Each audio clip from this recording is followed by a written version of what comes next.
File ఏ చట్టబుట్టలో వేశారు అధ్యక్ష?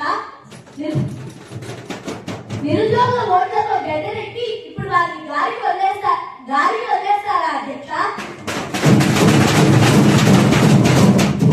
నిరుద్యోగుల కడుపును వాడుతుంటే వీరు పారిశ్రామికవేత్తలతో రకరకాల దుష్టమైన విధులు చేయడం ఏ విత్తనాలకి అధ్యక్ష? దీనికి జవాబు చెప్పవలసిందిగా జాగ్రత్త విధానాన్ని అనుసరిస్తున్నాను. ధన్యవాదములు అధ్యక్ష. మేము నిరుద్యోగులకు పిచ్చం వేయాలనుకోవడం లేదు, ఉపాధి కల్పించాలని చూస్తున్నాం. గత ప్రభుత్వం చేసిన అప్పుల వల్ల ఖజానా ఖాళీ అయింది. అయినా సరే మేము పరిశ్రమలు తెచ్చి శాశ్వత పరిష్కారం చూపాం అధ్యక్ష. మీలాగా నిరుద్యోగులను కేవలం ఓటు బ్యాంకుల్లో చూడటం మాకు రాదుగా. అధ్యక్ష, పాఠశాలకు రంగులు వేశారు సరే, అది చదువు చెప్పే మాస్టర్లు ఎక్కడ అధ్యక్ష? గోడలకు రంగులు వేస్తే జ్ఞానం కాదు.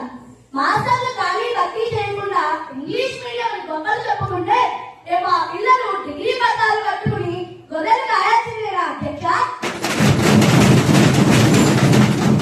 అధ్యక్ష, గతంలో మీ హయాంలో స్కూళ్లు పశువుల భాగంలా ఉండేవి.